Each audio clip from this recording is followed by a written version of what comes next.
Hello everyone and welcome to the inaugural episode of Warhammer Quest Cursed City, our new adventure after finishing the base campaign and a couple of the expansions of Blackstone Fortress, which was the previous Warhammer Quest game. This one's set in the Age of Sigmar universe, specifically the doomed city Ulfenkarn, which has been ruled or taken over by Radagar the Wolf, which is a vampire. And we're going to start our adventure here, so in this inaugural episode we are just going to take a little bit of time at the start here just to go over stats and things. I'm going to use a static cam for this instead of shaky cam like we did for Blackstone Fortress, so hopefully be a little bit more watchable, although you can obviously let me know. But that will mean that you won't constantly be seeing the cards for the characters, etc. So I'm going to go over them in detail now, so I don't need to do it in the future. The rulebook suggests that for your very first outing into Ulfenkarn, you do what's called a hunt journey, where you have to hunt down champions and kill them and then escape. So we are going to do that, but just some general rules about the campaign. If you see the red card at the top of your screen there, that tracks influence and fear in the city, and also eventually the big bads that you kill to get towards the finale.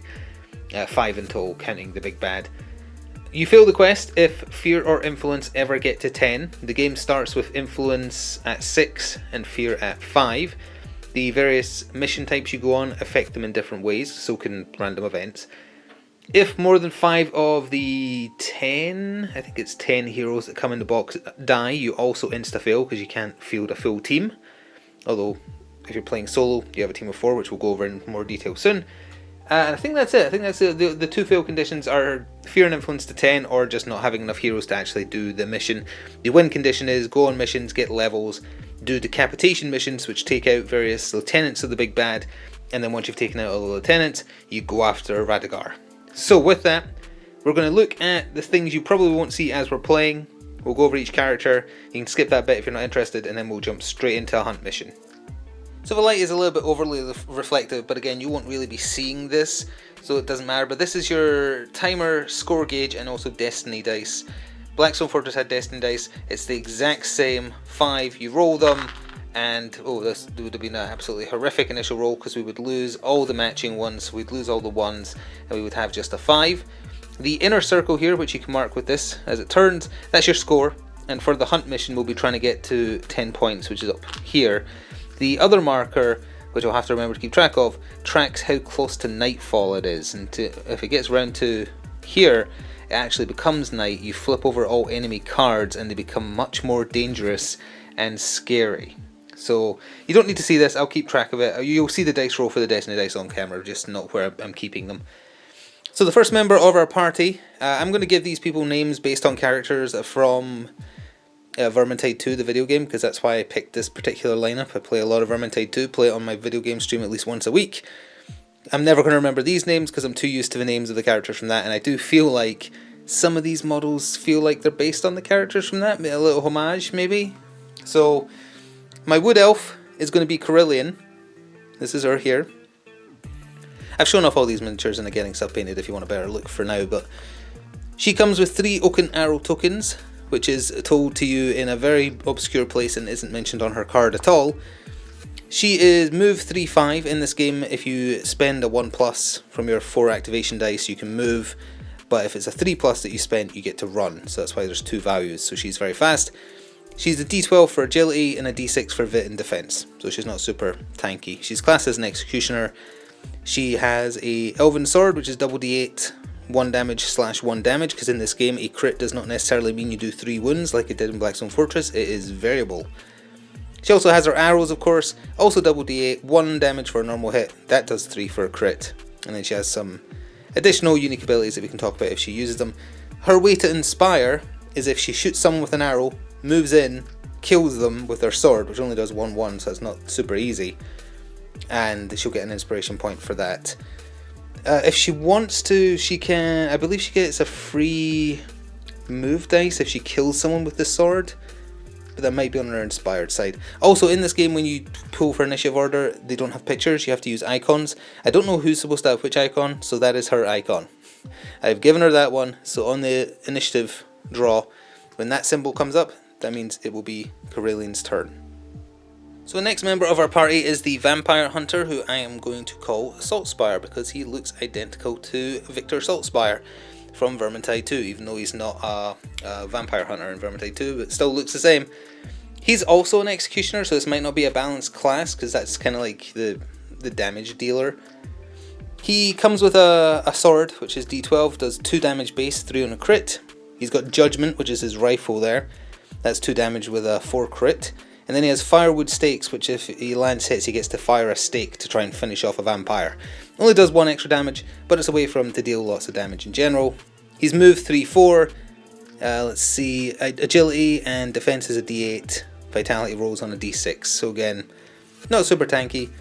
If he kills a champion, he gets an inspiration point towards inspiring. Champions are also what we have to kill for this specific hunt mission that we're going to be going on, so that kind of synergizes pretty well. I think that's it for him. Other than that, he's ruthless, but that's about his free attacks, and he can only use his rifle once per turn. So next up is my tank, Captain Imelda. We are just going to call her Captain Imelda because I can't call her Kruber, because Kruber is a guy in Vermintide 2. But this is our tank, this is our fearless knight captain. This is the symbol we're going to be using for her on top of her card. Here she's 3-4 move. Agility is a D6, so she's bad at being agile, but her defense and vit are D8s, which is pretty good. She inspires by slaying 3 or more hostiles during her same turn, so she's very similar to the flamer wielding lady from Blackstone Fortress, name I'm blanking on.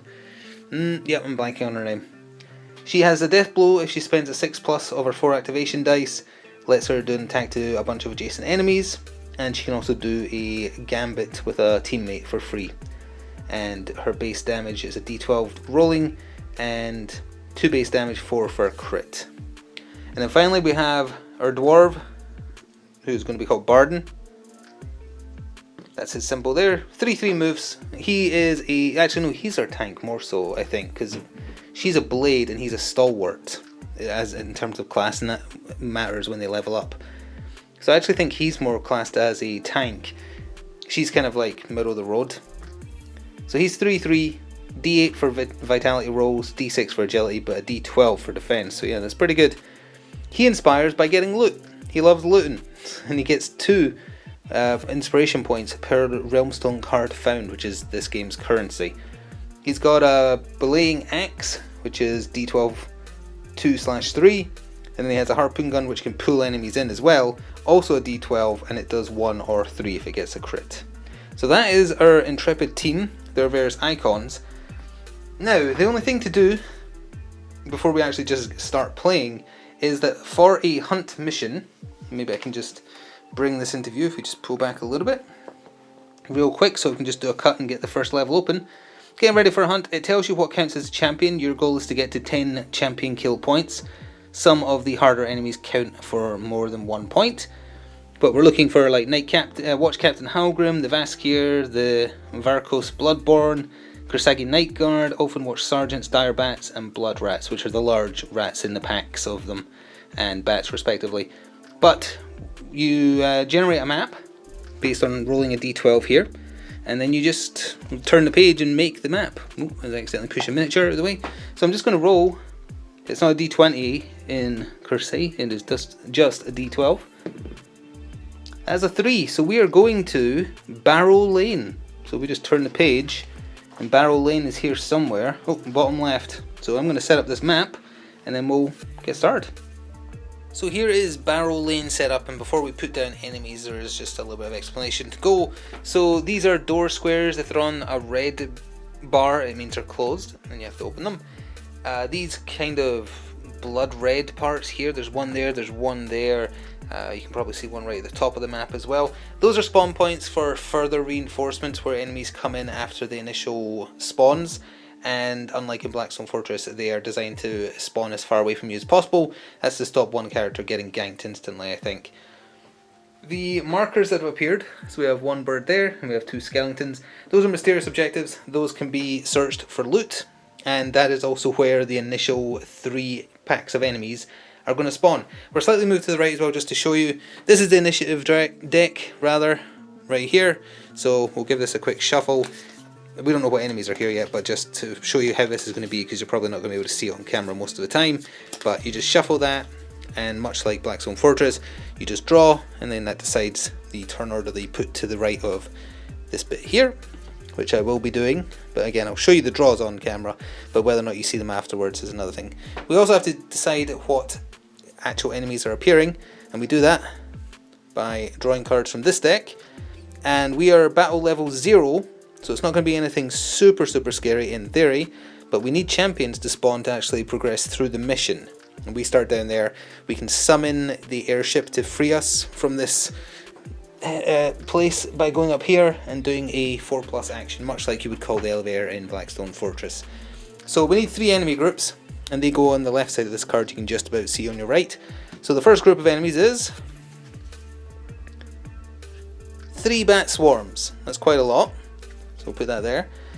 If anytime you spawn bats or rats, one of them must be like the champion versions, so that's technically a good thing. The second combat group, I guess we'll just go around clockwise, is a Kasagi Night Guard, so that's one of the giants, which also counts as a champion, so that's good. And then the third combat group is Veracruz Bloodborns. That's one of the special guys. They can just turn up because they keep on, if you kill them they just get reborn because of the curse that's on the city, so that could potentially be deadly. We'll also look out their enemy cards and whatnot. I guess I can quickly just draw the initiative deck. So first, that would be our Assault Spire. And then next would be... oh, that is... whose icon is that? Oh, I've got it upside down. That icon would be Imelda. And then, that is our Carillion. I did shuffle these, I just did it on camera. That is Hostile Group 3. You have to go by the number of like white skull markers there, so that's Hostile Group 1. Hostile Group 4, which doesn't exist in this particular combat yet, and as far as I'm aware you don't spawn it. Hostile Group 2, and then that finally means, yeah, our Dwarf Barden will be going last. So I'll get those models in, I'll look at their enemy cards, we'll quickly go over the anatomy of a card. It's a lot quicker than in Blackstone Fortress because enemies act as a group and can also run away if they're at half their spawning strength, but we can cover that in a second. So the enemies are now on the field, we're almost ready to just get started. Have their enemy cards right here. We can take a quick look at, for instance, the bat swarms. You only ever flip them if it becomes night, which is what the half moon or quarter moon or whatever it is in the top right denotes. So they all have behavior tables on them, so again you just roll for the entire pack and then you handle what they do. So we can worry about that when it actually happens. We are getting 3 of our activations first before the enemies do, but it's something to be worried about. Bats move 5, they have 2 wounds. I think the hostile champion might have, yeah, he has 1 more. And let's see, the Kasagi Night Guard, double D8 damage, his base damage is 3, which is pretty scary. He moves 3, so he's pretty slow, but he has 10 wounds! 10 wounds! That seems awfully bad. And then the Veracruz Bloodborne, D12 damage, move 5, wounds 6. Not necessarily super bad. And let's see, so it would be him going first. So we probably want to kill him first. But that, I think, covers everything. We are finally ready to get started on our hunt mission. So when a turn starts, much like in Blackstone Fortress, you have just some stuff you need to do. In Cursed City, you move the marker that tracks how soon it is till it becomes night, 1 space, so I've done that. Again, you can't see it. You roll your Destiny dice, I'll do that on camera. So we lose, oh no, it's equally as bad as the pretend roll I did. We lose the 4s and 6s. We have 1 bonus die to let 1 person do 1 bonus thing. We then roll our activation dice for our various characters. Again, you can't see the character cards, so I'll just tell you what attacks they're doing. But that's a 3-3-4-1 for Carillion, the Wood Elf. For our Vampire Hunter, Assault Spire, a 2 5s, a 4 and a 1. So that's all his actions. As they take wounds, they'll lose activation dice, which is also why the Destiny dice are important. Captain Imelda, 3-3-4-1. Put them down there, and then finally Barden, our Dwarf, who's going last after everybody. 1, 2, 5, 6. You've got pretty high dice. Much like in Blackstone Fortress, you can also Overwatch as well. I'm just putting those on his card, like so. And at the end of the turn, there's also an event phase, just like Blackstone Fortress. So the person who's getting their very first turn is Jelson Darrick. And I think I want to go after the Varkos Bloodborne because he is the first enemy to activate and he's scary looking. He only has 6 wounds, which isn't super bad. Let's see.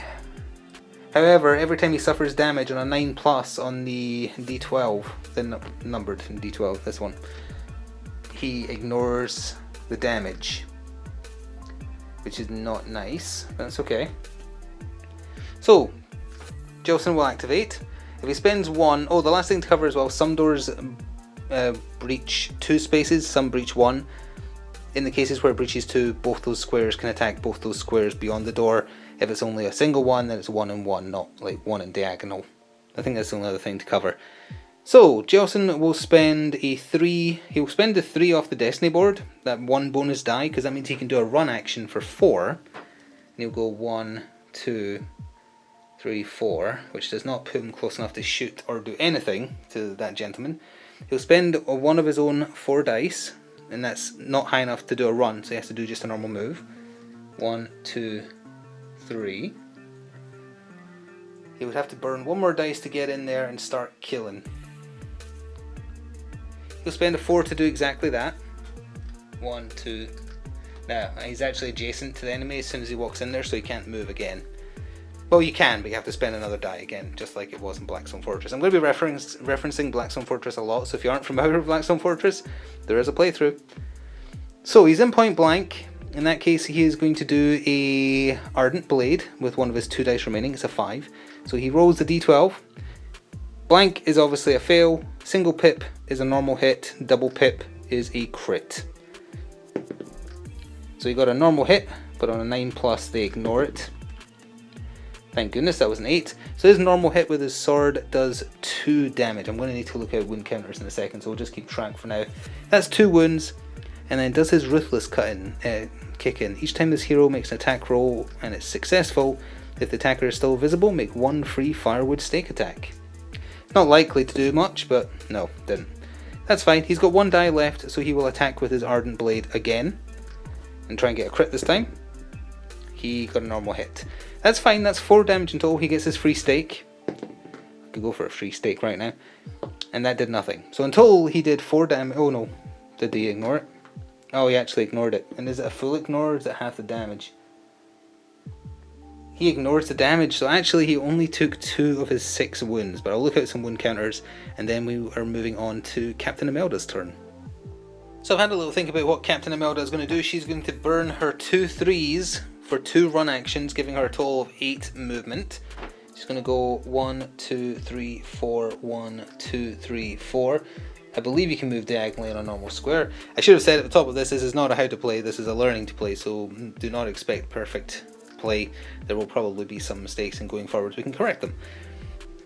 They're both counting as large, so I believe the space limit is 2 for that, for 2-player characters, same as it was in Blackstone.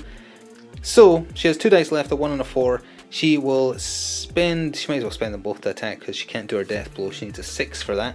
She'll spend her 1, and she also rolls a d12 for her sword. A normal hit is 2 wounds, and a crit is 4. She got a crit. If this goes through, he's dead. 8 or less. Oh, come on. So he ignores the damage, unfortunately. In that case, we'll spend the 4 and do her other attack. And did that go on camera? Yes, okay, it is a crit. Please don't ignore his damage. Are you kidding me? Oh, I don't like these. Well, unfortunately, he has utterly ignored her damage as well. Now that is a problem because I really don't want it to go, and it's got 4 wounds left, and we only have 1. We have Corellian. We might as well just take her turn. She'll spend a 3, and her run move is 5. 1, 2, 3, 4, 5. I don't think she can see from there. I think she would have to enter the room, which would mean she needs to spend another 3 to run 5.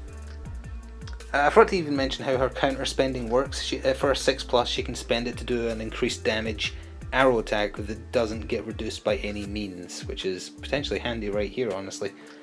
She'll move 5, 1, 2, 3, 4. Oh no, but then she would have to stop, so I guess she can't move through. In that case, she'll stand there, and I think she's allowed to see. If I'm wrong about that, by all means correct me, but I think line of sight works like Blackstone, so as long as you can see the hexes without going off the map, it counts.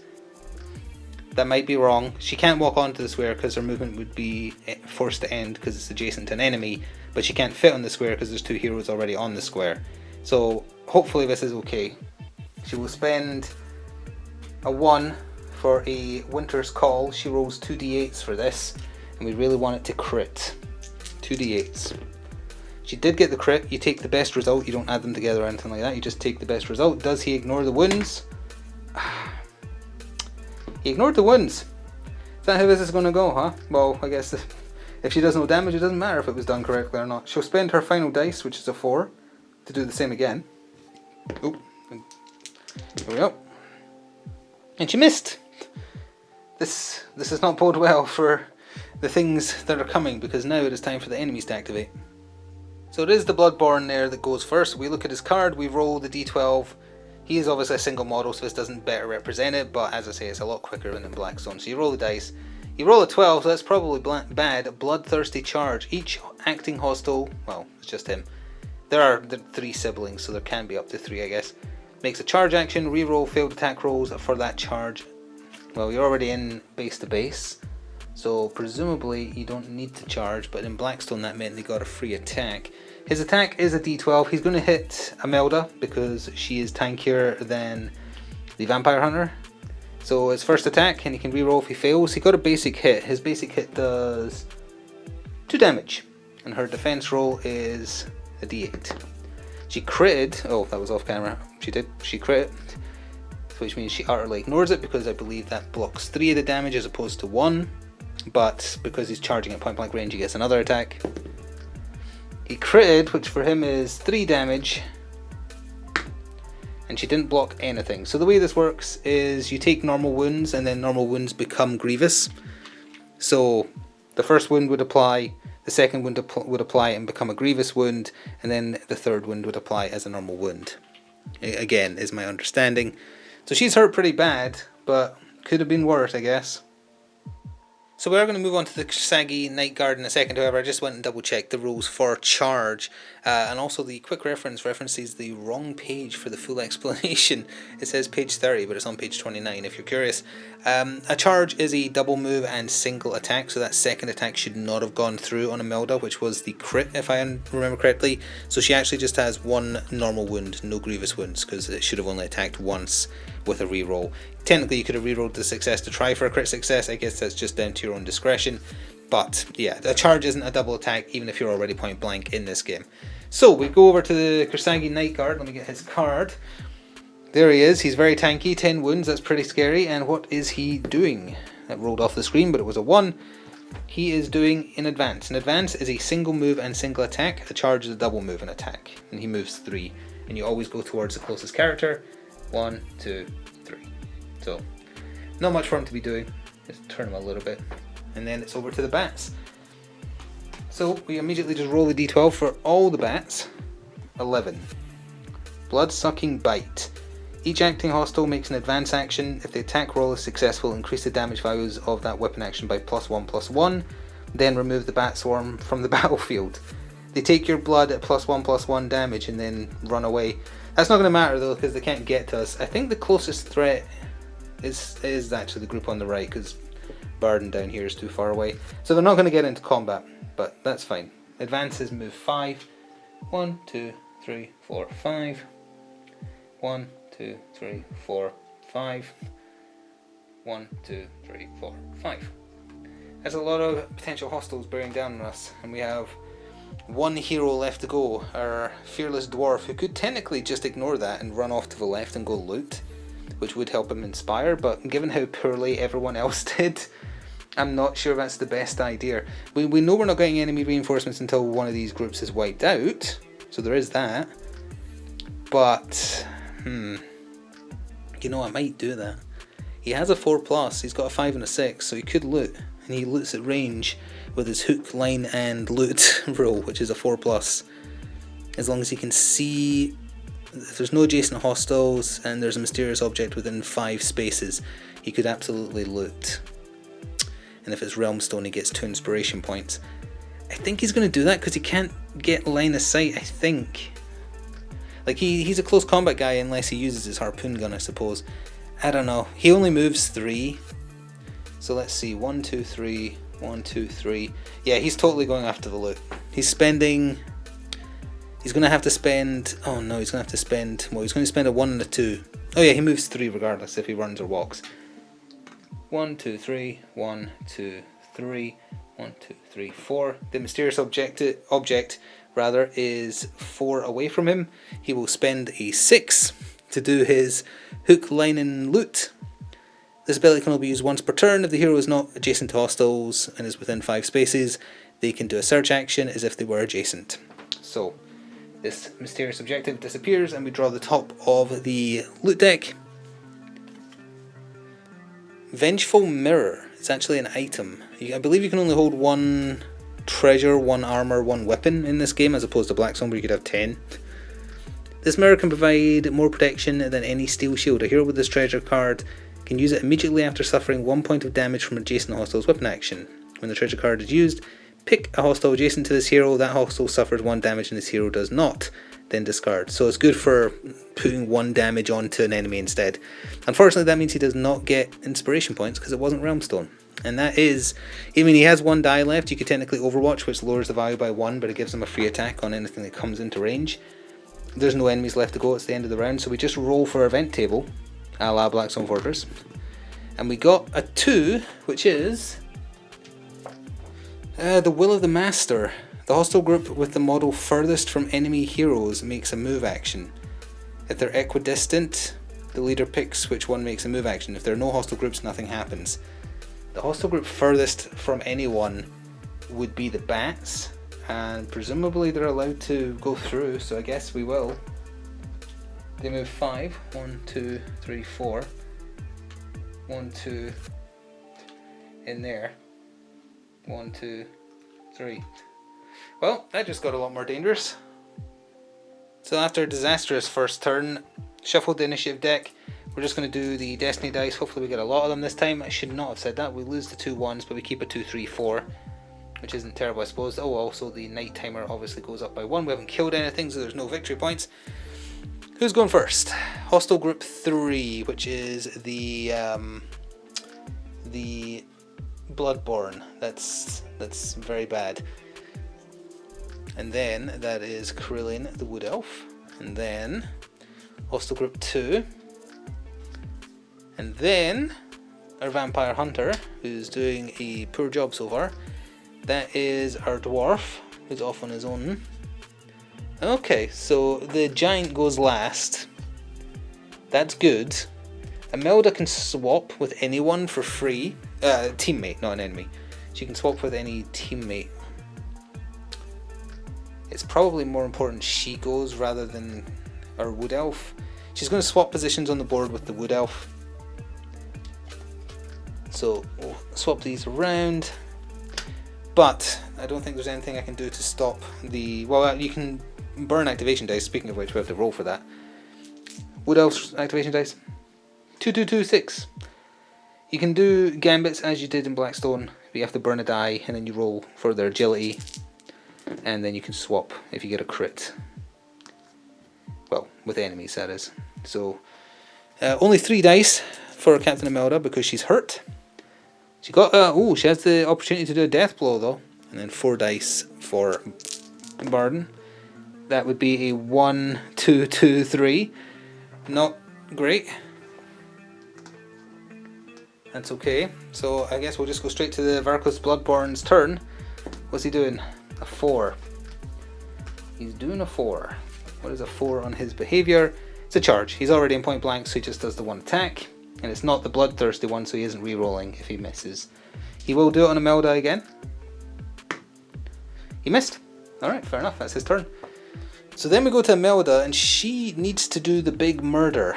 And she needs to do the big murder via spending her 6 on a death blow. This action can be made once per turn. Pick 2 hostiles that are adjacent to each other.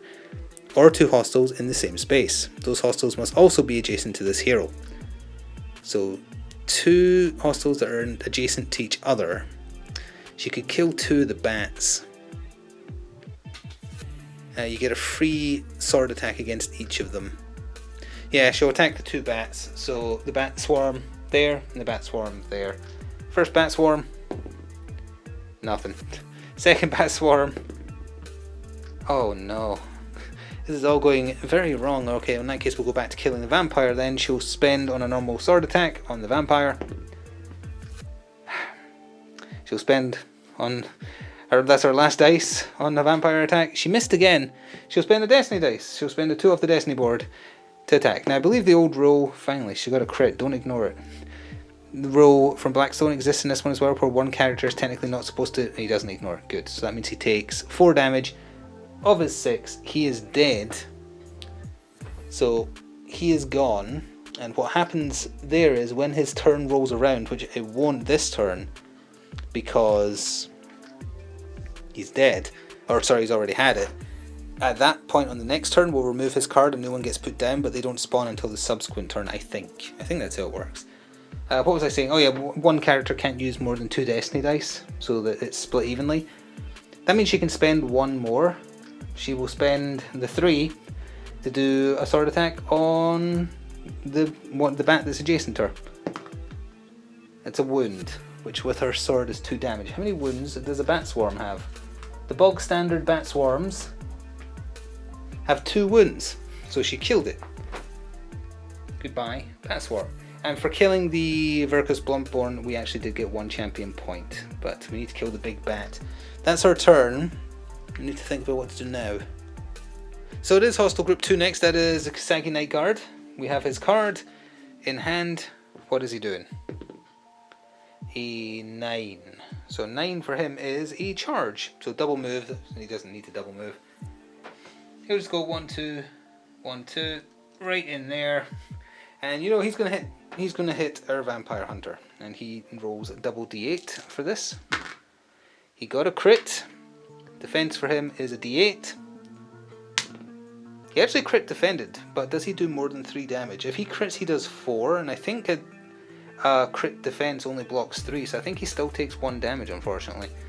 So that is a single wound and 1 activation dice lost for Salt Spire, but that's okay, it could have been worse. That's his turn done. And then we move on to... oh, the man himself. The Vampire Hunter. Now, the bats are definitely easier to kill. That goes without saying. So, he's immediately going to use his blade. Just going to spend a 2+ for that. On the adjacent bats. Roll a d12 for that. Killed it. Killed the little bats. And he doesn't get to do a stake attack because the thing's already dead. And it wasn't a champion, so no inspiration points there. He can't move, so he'll fire his once per turn Judgment, which is his gun. For a 5+, that's the minimum you have. And it's a double D8, and he's doing it on the big bat. And he got a normal hit, which does 2. And the big bat has 3 wounds. But he hit it, so he gets a free stake shot afterwards. Ah, that has the least number of successes on it. Well, he still has a 6 left. Oh, but he can't fire though. He'll spend the last destiny die to move exactly 1 space because he's adjacent to an enemy. He moves 1 and then he's still adjacent to an enemy, so he's not allowed to move again. And he'll spend his last die on a Ardent Blade to try and kill that bat. He critted and killed it, and that also gives him 1 inspiration point because it's a champion. And we gain 1 point towards winning because the large dire bat died. So you, off of there. That's also the combat group dead as well. So they'll have to get replaced with something else. And then it goes on to the dwarves' turn. What is he going to do? More looting, perhaps? So the team's looking a bit better now, so I think the dwarf is just going to do a lot of moving. He's going to spend his 2 2s and a 1 for a total of 9 move. 1, 2, 3, 4, 5, 6, 7. Yep. And then he will spend... oh wait, no, you'd have to move adjacent to it. He doesn't have a 4+. No, you need a 4+ for a check anyway, so I guess he'll just stand there. I think I'm going to have to look up his, like how line of sight works through open doors, because he can see this hex with hexes were used in Blackstone Fortress. He can see the square that Night Guard is in, and he has a ranged weapon, so I'm going to double check if he can shoot at it, because he doesn't have a 4+ to loot with his hook gun, harpoon gun, which is what I was going to do. Alright, I looked in the rulebook and I can only see information about like adjacent squares counting as adjacent, i.e. these 2 squares would count as adjacent to these 2 squares because the door bridges both. It doesn't say about not being able to see in a straight line if line of sight is unbroken, so I presume it's allowed. I did check though, and in Cursed City, heroes or large things in general, and all the heroes count as large, are limited to 1 space each, so I should not have been able to have the Vampire Hunter and Captain Imelda on the same square there. That is not allowed in this, so that was done incorrectly. They can pass through each other, but they can't end on the same square. So that was done wrong. But to finish off the dwarf's turn, he is going to shoot his harpoon gun. Actually, no, he's not, because his harpoon gun is base 4 anyway. 4+ rather, and he had a 3 dice left, so he will overwatch instead, and that will go down to 2, and that's his turn. And then who's left? It goes to our wood elf Carillion, and she probably can't see him based on where she is, but she can definitely spend one of her 2s to go like this and then see him comfortably. She will fire an arrow at him for 2d8 damage. Got to get started on these 10 wounds somehow, and she missed. She will spend a 2 and fire another arrow. She critted this time. He doesn't have any way of ignoring, so that does a grievous, otherwise known as 3 wounds of his 10. She has 1 dice left. It's a 6. She could do an oaken arrow. You know, she will. She'll spend the 6. So one of her 3 arrows for this adventure gets discarded. And she makes a free Winter's Call. It's not really free because you just spent a 6 to do it, but whatever. It's worded weird. And the damage can never be reduced. Oh, you know what? I thought it did +1/+1 damage. Maybe that's when she levels up. Or inspires. You know, we're not doing that. We're just doing a normal arrow. There's utterly no point if they can't reduce the damage. She critted again for another 3 damage, so that's 6 of his 10 wounds. And with that, we go into the event phase. Let me just get that wound counter. There's 6 of his wounds gone. The event is a 6, which is Crisis. Resolve 1 crisis for your journey from the quest book. Okay, well, I need to check the rulebook how to do this. Alright, I have to pick someone to temporarily leave the table to go handle this crisis. I'm going to send the dwarf. So the dwarf goes off and he just disappears. He can reappear next to a hero when he comes back. And depending on the type of journey you're on, and we're on a hunt, there is a crisis table down here that you roll on to see what you're doing. So here we go. 11. Page 30, subsection 18. Okie dokie. Subsection 18. The Red Blade of Kinship, a grotesque fusion of corpses forced together in a final agonizing embrace, form a podium. In the center of the morbid tableau is an unmarked body impaled through the chest by a glistening red blade. The acting hero must choose to take the sword or leave it for someone else to find. This dwarf is a loot goblin. He would 100,000,000% absolutely take it, even if something bad is going to happen. If they choose to take the sword, turn to entry 103. Okay. 103, here we go. Choose your own adventure. 103. The hero ascends the disgusting podium and draws forth the blade. The bodies that once held the sword collapse in a sigh, muttering a name the hero doesn't recognise. Suddenly the blade twitches in the hero's hand and a dark desire to bury it in their own flesh begins to rise. Before it can become too powerful, the hero grabs a discarded scabbard and rams the blade home into it, tying it in so it cannot escape or be easily drawn. Hopefully a way can be found to remove whatever curse is on this blade before the worst happens. Place the red blade token on the carried item space of the acting hero's character card. The crisis ends. So that actually is a unique, yeah, I have it right here. I think that's that. I didn't know that. I genuinely did not know that. So it goes on what? His item space, it said? Acting hero's carried item space. I wonder if that means he has to discard the Vengeful Mirror, or if that counts as something different. I'm not sure. So we'll hold on to both for now. He's not used the mirror anyway, so if worst case scenario, he'll discard the mirror, because this sounds like it might have a second part to it. And then he comes back onto the board with stories to tell, and he's going to come back adjacent to Imelda's on that square. He's going to come back adjacent to Imelda right there, and that is turn. Well, all the action is happening over there, so I've zoomed in the camera a little bit, but new round, so the turn or progress towards night has happened. I'm rolling the destiny dice. You don't need to see, I'll tell you what the roll is. We lost 2 5s, we kept a 2 3 4. I think that's the same dice as last time. 4 activation dice for Corellian is a 5 5 4 6, which is very nice. Only 3 dice for Saltspire, 2 3 and a 6. Only 3 dice for Captain Imelda as well, 3 5 and a 6. And then all 4 dice for our dwarf that may or may not be carrying some kind of demonic cursed blade.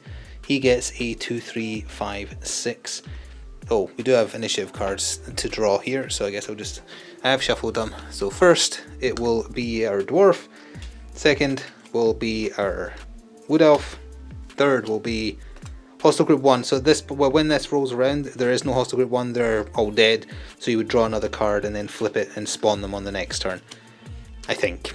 And then that is our vampire hunter, and then finally our knight, who can swap places if she wishes. And then hostile group 2, and then finally hostile group 3. And it's hostile group 2 that's still on the map. That's the Kursagi, and he's got 4 wounds left. And the dwarf came back right next to him, so, well, is there a reason? Yeah, we might as well just kill him. So we'll immediately spend, it's just a 1+ to do an X action, which is a D12. He missed, he will spend a 3 to do another one. It's a normal hit, which is for his axe 2 damage. Alright, fair enough. Not bad, not bad. So there's 2 more damage right in there. So he has 2 wounds left, because that's 8. He will attack with his axe again. I want him to kill them so that the ones who are wounded can do recuperation rolls and heal themselves. A normal wound, that's enough. That's 2 damage, that takes it to 6. He is also dead. His card is gone, which just gets discarded. If you run out of combat cards, you shuffle them and go again. And that, more importantly, is another 1 point, I think it was. So that puts us at 3 points of the 10 we need. And he has 1 die left, and he'll spend it to immediately... Oh, but he hasn't got room for anything else though, so why would he bother looting? Oh, because if it's Realm Stone, you get to keep it. Yeah, he'll loot. He'll get rid of the marker there with his final die, and he will loot the top card of the deck, which is...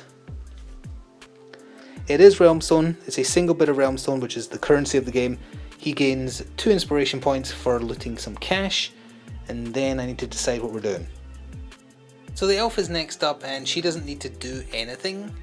So she is going to spend 1 die to move ever so slightly, and that's to give her line of sight on where I think enemy reinforcements will spawn, because they're far enough away, because it's the furthest away point. So she's just going to stay there, and she's going to overwatch. So her 5 becomes a 4 twice, and her 6 becomes a 5, and that's her turn. Then it would be hostile group 1. There is no hostile group 1, they're all dead, so you would remove them. You put down a new card, and as I say, I think you don't flip it and spawn them until the next turn. That might be wrong. If I am wrong, by all means correct me. Then it would be the Witch Hunter's turn. He is just going to burn as many of his dice as he needs to heal. His Vit rolls are only on a D6, which ain't great. So his first Vit roll for 1 die, oh, you can't quite see that, but it was a miss. Second one, crit heal, so he has healed himself, and he'll just overwatch with his last dice, down to a 5. That's all he's doing. Then it would be Imelda's turn. She is also going to do Vit roll heals. Her Vit roll is a D8. So her first roll, nope. Her second chance at healing, nope. Her third chance at healing, nope. First Destiny dice, okay, there we go. There's 2 Destiny dice left, not that we're going to use them, but she's burned all her dice on that, and that is her turn. Then it would be hostile group 2. There is no longer a hostile group 2 because the Kursagi Night Guard died. We draw a new card, put it down there. Then it would be hostile group 3. They're also dead. Actually, hostile group 1 and hostile group 3 were already dead prior to this turn starting, so I'm not sure if that's how this works. Again, it's a little unclear. But either way, I think that's turn. So we can... It's not like this wouldn't even really give you an advantage either, because it just makes it closer to night. We'll do end of turn event. That is a 3,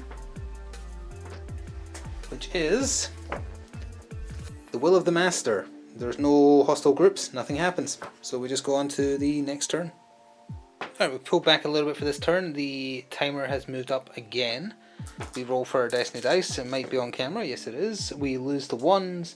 We lose the 5s. We keep a 2. Well, Carillions dice 5-5-1-3. And everyone's back to full health now. Saltspire 1-2-1-5. Imelda 1-1-5-6, which is pretty good. I mean, she has a death blow. I have to come around this side of the camera to see Bardens. 1-1-4-4. And then initiative cards. Hostile Group 2, so we'll get to see what that is. And then our Dwarf. And then, getting quicker at that, our Witch Hunter.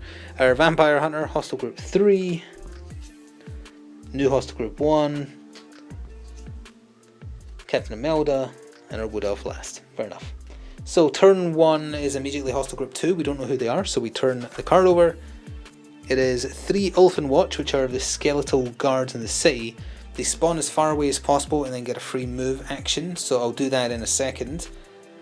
Oh, actually no, I have to do it now because we might be able to get some pot shots into them in range. So there we are, the 3 skeletons are on the table. 1 sergeant, 1 standard bearer has to spawn each time a group of this spawns if able. The standard bearer is the one with the flag right here. The sergeant is the one with the weird looking face. That's not actually him, it's him. Oh, that's actually the wrong model. It's basically a sword and shield guy, except his face looks slightly different. I'll just, he's the sergeant. He has +1 wound, and the standard bearer buffs them.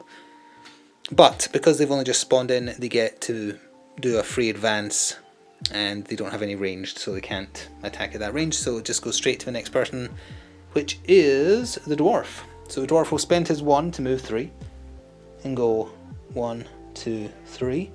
He'll spend the other 1 to go here, and then again, presuming you can shoot through doorways, he will fire his harpoon gun for one of his 4s, and he'll fire it at the sergeant to reel them in. So that is the D12. He critted, so that is 3 damage, so it's actually just enough to kill the sergeant, because normally I have 2 wounds, but the sergeant has +1. So he just died, and that counts as a champion, so that right there is point number 4 on the board. And then he'll fire his harpoon gun again, because I don't think it's 1 per turn. Nope. Oh, but to reel someone in, they have to be within 3 spaces, so he wouldn't have reeled them in. But either way, he can still shoot the gun. He'll shoot at the bearer, the standard bearer. He critted again. Killed them, because they only have 2 wounds. So when they activate next, if I haven't already killed them by then, they're below the starting strength by half, so they actually just get driven off and run away. Which is fine, because the champion amongst them is dead. But next on the board is... let's see, Saltspire. What could he be doing? He could go loot. We know enemies are coming on the board, and they're probably going to come in the same door if he stays roughly there. He'll just move down to where the other 2 are. 1, 2, 3. And then he'll spend another to go 1, 2, 3. And then he shall overwatch, so his 2 goes down to 1, and his 5 goes down to a 4. And then it goes to the new Hostile Group 3. Which is 2 more Elfin Watch. Okay. Well, in that case, the standard bearer and the sergeant immediately have come back as a different squad. And they would move 3, but I don't want to mix the squads, so I'm going to stop them at the doorway there. And judgment can be used. Oh no, it's a 5+ for judgment, so no, it can't. Oh, that was pointless. He can't overwatch with his gun unless it's a 5. Oh well, and then it becomes Hostile Group 1. Which is 2 Dead Walker Zombies. I'll need to look at their card to know how much they move. Alright, they only move 2, but they have 3 wounds each. They're counting as small, so you can have 3 in a space. They've moved from the furthest spawn point, and they're right smack dab there. We'll worry about what they do when they get a turn, although that's their turn for this one, gone. It's over to Imelda, and she has no range, so she can't really do anything. I guess she'll move for 3 and go 1, 2, just so that the team is staying together, but I don't really see her doing anything else. Also, I think the furthest spawn point is now at the top of the map, not that it mattered now, but it will matter next turn. And then finally, our ranger, she's just going to put a shot into the last survivor of the first Ulfenkarn squad that spawned. She did 1 wound, which is only 1 damage, so that's not good enough. She'll fire another arrow at him. Double crit, that did more than enough. So that squad, which was squad Oh, which squad? That was a squad of 3. So that is squad, or enemy group 2, defeated entirely again. And she still has dice left, so she will fire 2 more arrows if need be into the sergeant that spawned of the other group. Miss. This needs to be a crit. She critted him, which again, he has 3 wounds. Killed the sergeant of the other group, and that's 1 more point, and we're halfway there. Oh, and that is the end of the turn, so we might as well just roll straight away for the event. Is that a crisis again? Where are we? I've misplaced the book. Where is it? Oh, there it is. It is a crisis. Alright, well, we know what we're doing here. We just have to roll and see what crisis someone is going on. Let's see, crisis table. I'd say that's an 8. So that crisis is page 29, number 8. Let's send the dwarf again. No, he's already got a bunch of stuff. Let's send Imelda. So she vanishes from the table. And we are going to page 29, section 8. Let sleeping rats lie. A hero sees a gargantuan corpse rat slumbering in the streets surrounded by human offal. The acting hero must choose to ignore the giant rat, scare it off, or attempt to slay it. If they choose to ignore it, turn to a page, scare it, or... No, they're going to attempt to slay it. 147 on page 42. 147. Where a rat this size is concerned, the blow will need to be clean in order to avoid unpleasant consequences. The acting hero rolls a d8. Roll a d12 instead if they're an executioner. Ah, I should have sent the wood elf for the vampire hunter. Oh well. That's a crit. Where are we looking? If the roll is successful, they slay the corpse rat. Turn to entry 66. 66 on page 34. The dead corpse rat rolls to one side. Seconds later, a tidal wave of tankard-sized maggots with gnashing maws bursts forth from the body.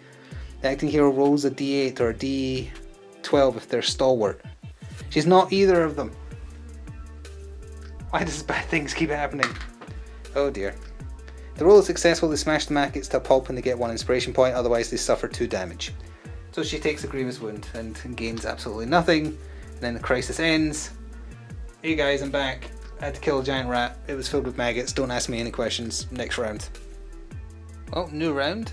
Move the turn timer on. We roll our destiny dice.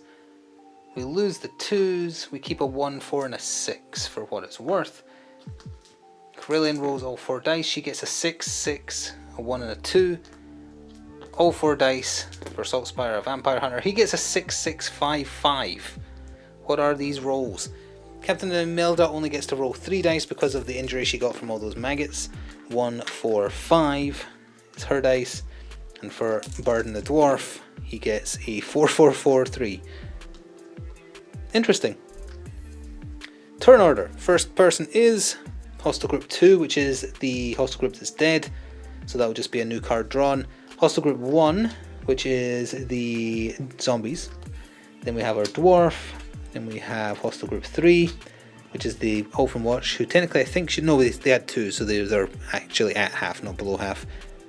Imelda, Carillion, and then Saltspire last. Fair enough.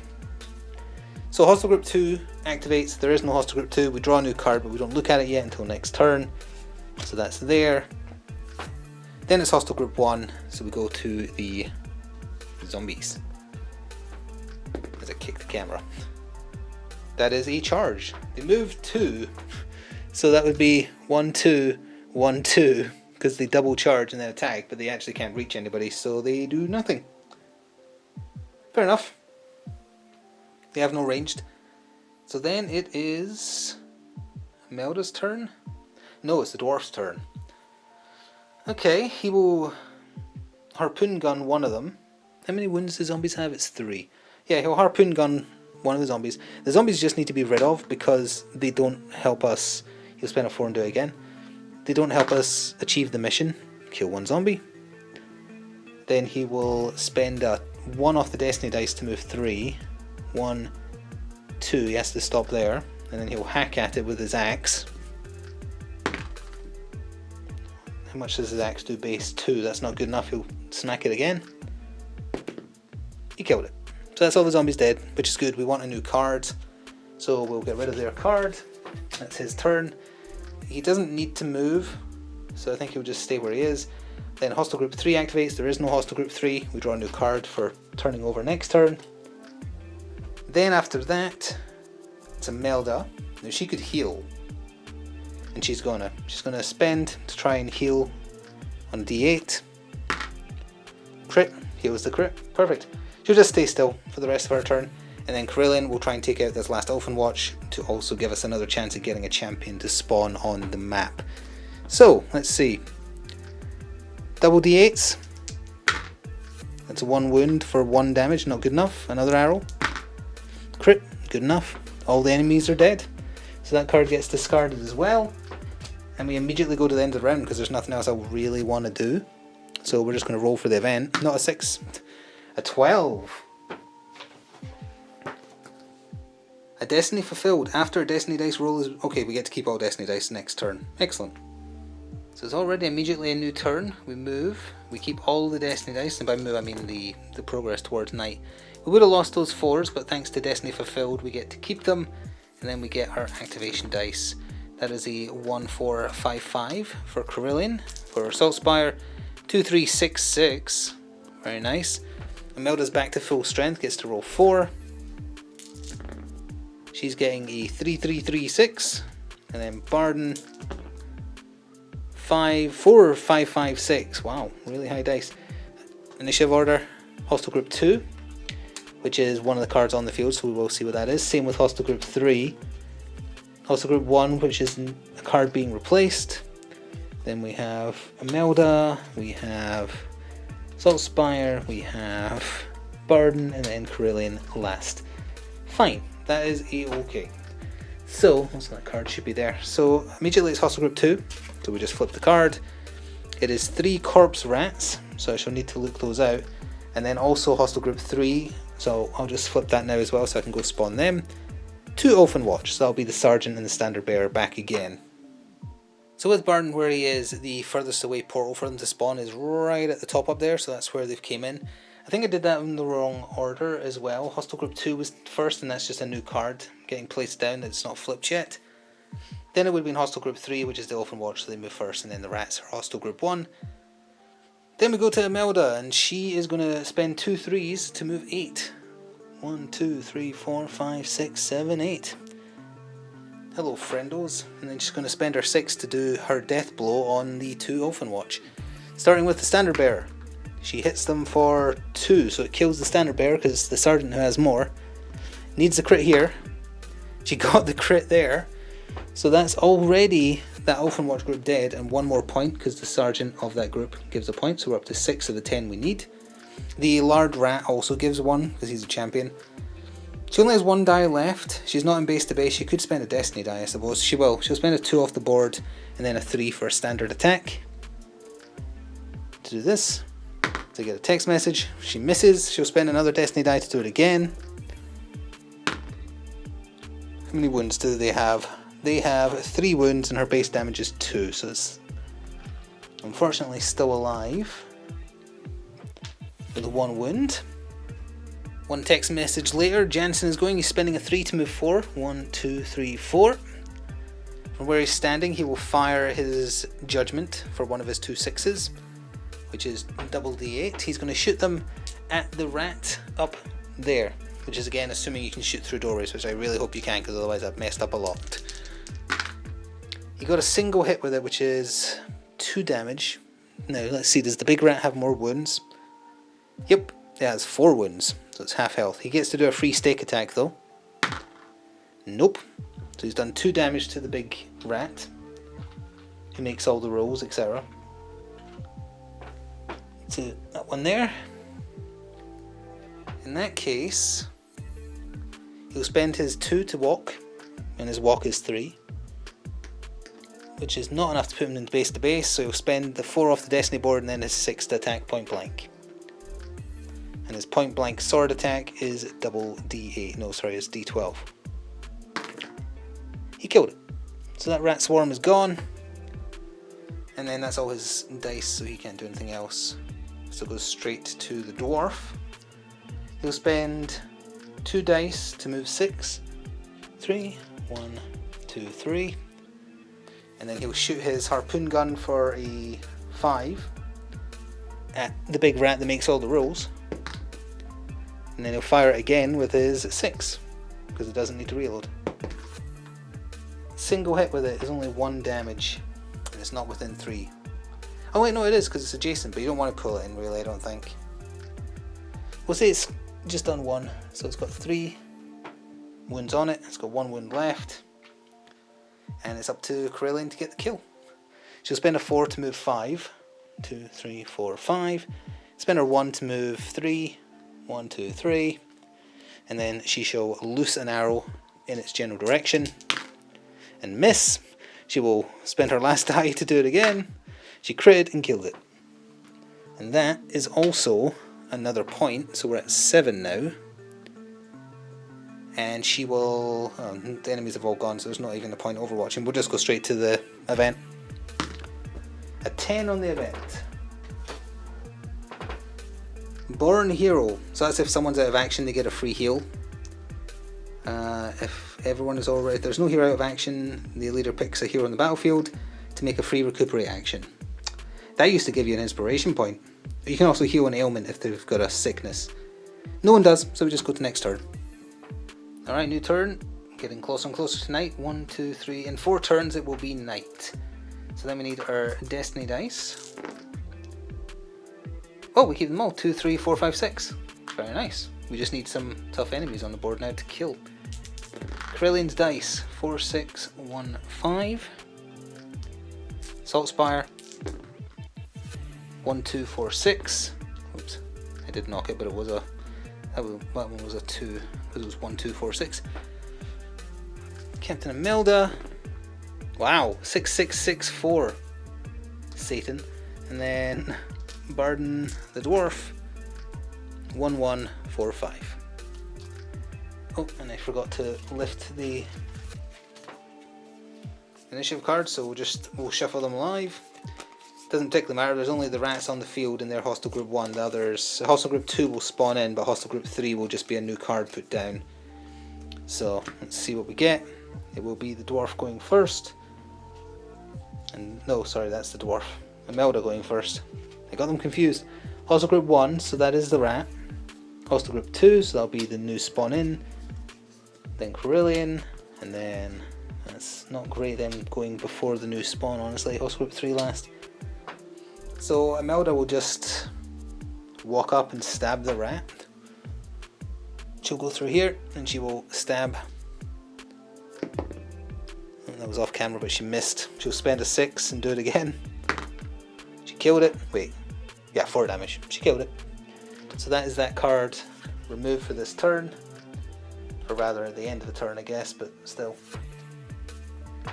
She'll spend a 6, which is what she has left, to search the mysterious objective for some loot. Draw the top card. Screaming Balefire Cask. A hero with this treasure can use it at any time during their activation. When it's used, pick a hostile group that's adjacent and visible. The hostile suffers 2 damage, then discard this card. It's a little firebomb. It's okay. So then it would be the dwarf's turn, and there's no enemies on the map, so he's just gonna sit there, I guess. He's gonna discard his 2 1s, and he'll overwatch with his 5 down to a 4, and his 4 down to a 3. And then it's also group 1, which is a new card draw. So that's on the board. Then it would be hostile group 2, which was already on the board, so that's draw and turn it over, right? Yep. It is Gorslav the Gravekeeper, so that's one of the big bads. I think he might be worth 2 points. No, he's worth 1, but that's okay, he's worth 1. And he will get to move. I'm going to have to work out which portal was furthest away. Alright, the closest, or rather the furthest, was the bottom right, but then he moves for his freeze advance on spawning, so he's moved forwards 3. He's got 9 wounds. If he gets to attack, he can bury you, which is kind of scary. And you slowly die from suffocation, presumably. So that was hostile group 2, is now Gorslav. And then the next activation is Corellian. She will spend 1 to move 3. 1, 2, 3. And she shall engage Gorslav by initiating first arrow, notch from her bow. That is a crit. Does he have any damage mitigation? Nope. It's just he has a role where zombies can't be. Anyone else in his group can't be driven off if he's still alive. So that is 3 damage of his 9 wounds, so a third of his health. Gone right there. She still has 2 more arrows she can fire, so she's gonna, because there's no way she's killing him in close combat with a 1/1 sword. That's another crit. That is 3 more. I'm getting flashbacks to my elf in the Blackstone Fortress campaign. And her final arrow. Come on, finish him. She killed him. That's 9. He does have 9, right?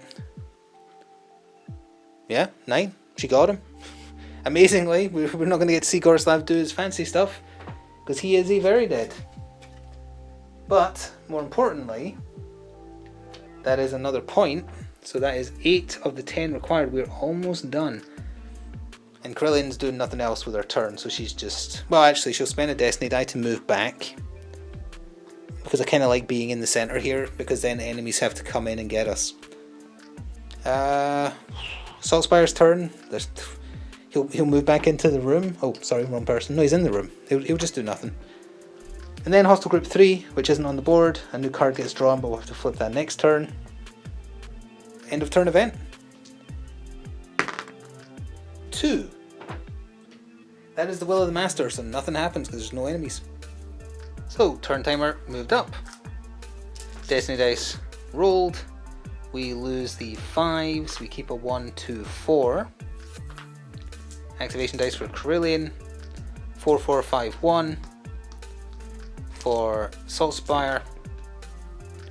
1, 1, 3, 3. And then we're on this side for Captain Imelda. She's got a 1, 1, 5, 6. And then finally for Barden. Oops, see, this is why I don't roll on there. 5, 5, 5, 3. And also a minor earthquake. An initiative dex drawn. We don't want to go first, unfortunately, but that's Imelda. Hostile Group 2, that's a new card. Krillian. That is Barden. Saltspire, and then 2 hostile groups are actually going to appear. That's unfortunate.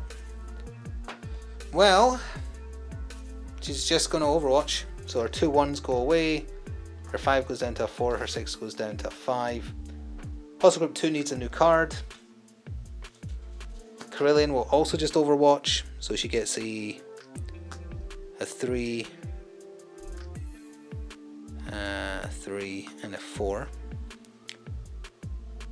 Barden will also Overwatch with all his dice. That's all of them getting reduced by 1, but at least he gets to keep them all. Saltspire,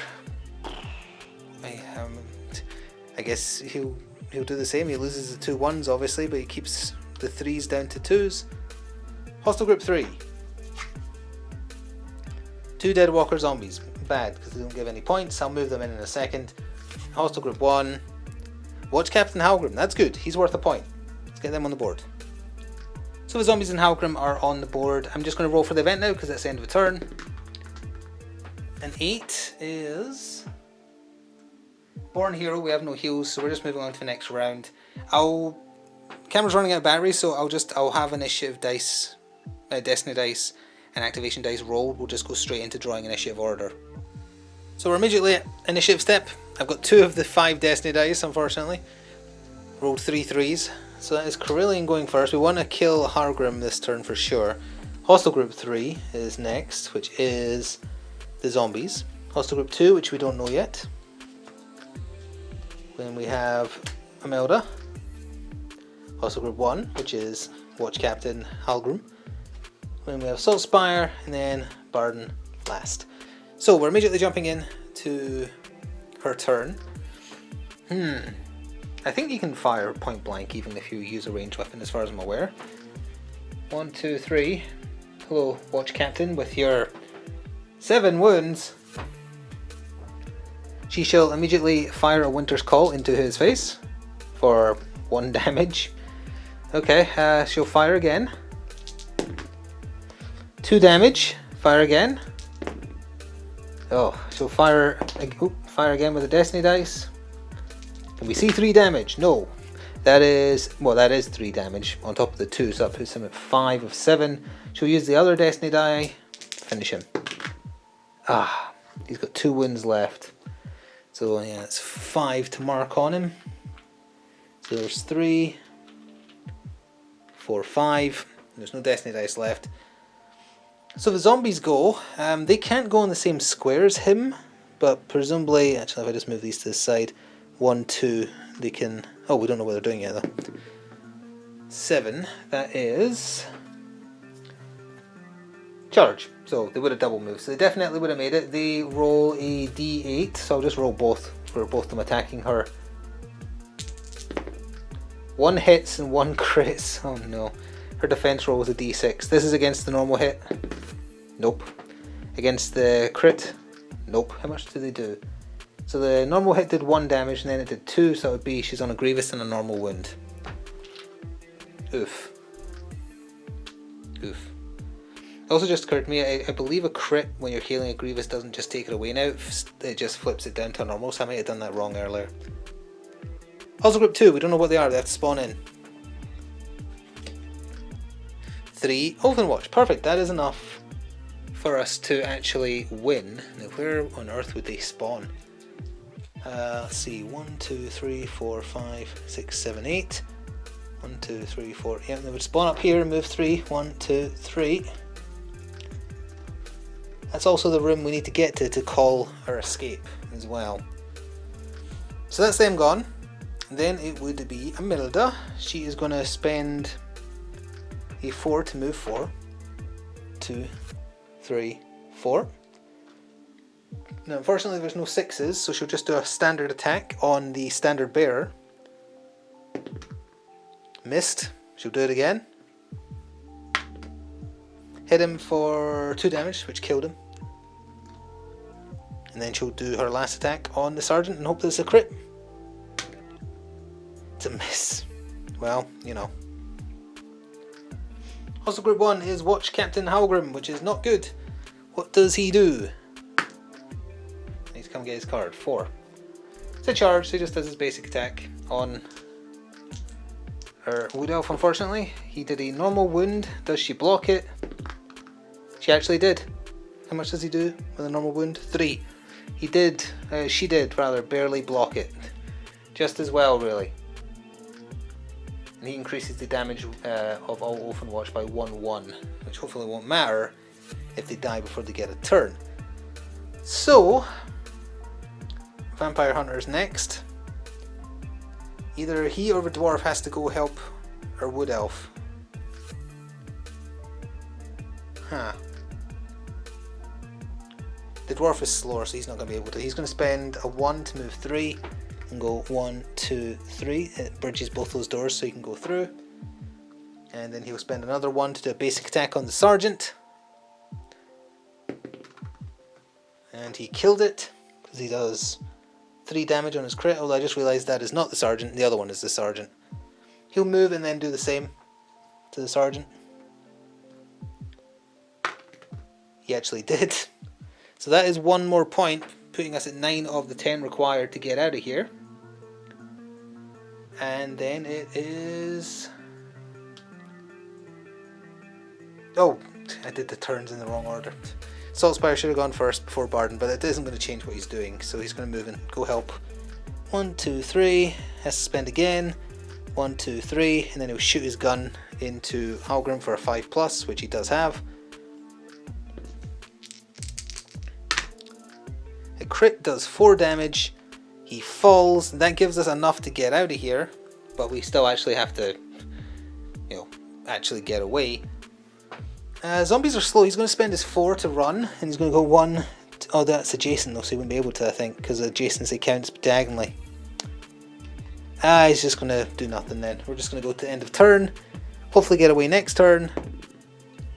A 5, is that a crisis?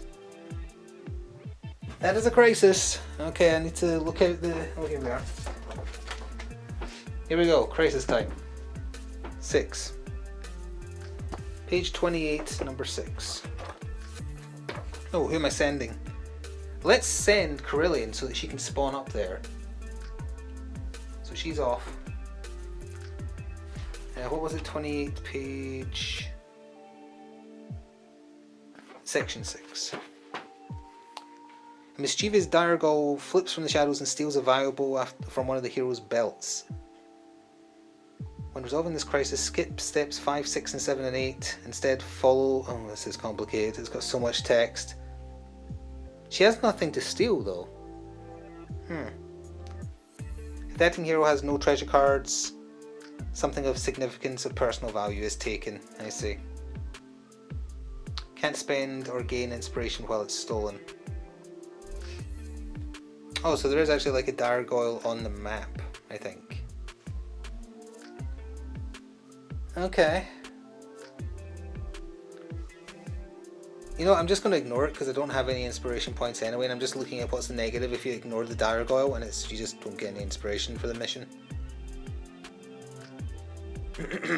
Yeah, that's what we're going to do because I'm running out of battery power. This took a lot longer than I thought. Carillion will just return to the battlefield and we'll go on to, hopefully, well, it might not be the final turn depending, we'll see. So I've already done initiative. We are one step away from it becoming night, so I really would like to get out because if you finish the game when it's not night, you get a bonus to the end of game event. Initiative cards, shuffled. We have 3 Destiny dice. Hustle Group 2, that's a new card, so it won't matter. That is our Dwarf. Hustle Group 3, that matters. Hustle Group 1, that's a new card, so it doesn't really matter. There is Saltspire, that's the one that matters. Imelda and Carillion last, who has 2 dice. So that's a new card, first of all, and then it immediately becomes Barden's turn. He will move and he will call the airship, which goes away here. Oh, I need to come around and grab the airship panel. Where is it? Oh, there it is. It's back the other way. So the airship is now there. And he'll spend another die to move in. So then the zombies act, and this is the potentially bad bit. Zombies on an 8 are charge. It's especially bad because they're in his way. So they both attack with a d8. One missed, one did a normal attack. His defense dice is a d8. He blocked it, perfect. So after Hustle Group 3 it would be a new spawn on Hustle Group 1. Now Saltspire's turn. He's going to go the long way around just to get away, so he's going to spend a 2 to move 3. 1, 2, 3. And then 3 4s to move 12. 2, 5, 6, 7, 8, 9, 10, 11, 12. He's in. The other 2 go next. They have more than enough dice, even Carillion, which is 2. So they're all walking in and they escape on the airship with their 10 points collected 1 turn before night. So let me just look out the end of quest stuff. So when the team escapes, the consequences for doing this is that fear is grown by 1 but influence shrinks by 2. Which is fine. And then we go to, let's see, past all the crisis pages. We need to find the escape table. I had it a second ago, now I've lost it. Where are we? Nope, it's not in this book. Here we are, extraction ends table. Oh, everybody also gains a novice token, which is just like a silver, like this. They finish another mission that gets replaced with a golden veteran. If they do another mission, they level up. So essentially it's 3 missions to level up, and then you have to do a decapitation. So because we finished before it's night, we get +1, and because we successfully did our mission, we get another +1. So +2 to whatever this is. Higher is better, I guess. So it becomes 10. The sight of the adamant taking the fight to Radagar does wonders for the morale of the city. Shrink fear by 1 to a minimum of 5. Alright, not too shabby. And we do have... Barden has 1 realm stone on him. So I guess I'll quickly see if I can buy some kind of upgrade for him. And then we'll take a look at the state of the game at the end of the first adventure. So looking through the empowerments that you can buy, which are your upgrades on the airship between missions, none of them cost 1 realm stone, and after a mission is done you give any unspent realm stone to the airship to like cover its upkeep. So sadly that just gets discarded. And I'm not 100% sure if inspiration points carry across missions. I don't think they do, because if you inspire you go back to not being, as far as I'm aware. Again, apologies for anything done wrong with the monster spawning and whatnot. Also worth pointing out, because of that airship event, fear has actually balanced out, so because it won't drop below 5, but it put it back down to 5, so we're at 5 fear, 4 influence, so it kind of means we can go on whatever type of mission we want next. Either a scavenge or a deliverance, I think the other one is called. If I've done anything wrong, by all means point it out and we'll try and correct it going forward. Of course, let me know about the filming style instead of doing it with like holding the camera in my hand, being a bit more shaky but also getting to see more of what's going on. Let me know. I hope you enjoyed. That did take a while. I'm not sure if everything was done right, but hey, hopefully at least most of it was. Thank you very much for watching, though. Please do show your support if you want to see more. I'll see you in the next one, which is hopefully next Thursday, all going well. Still got some painting to do, though. Until then, ta-ta for now.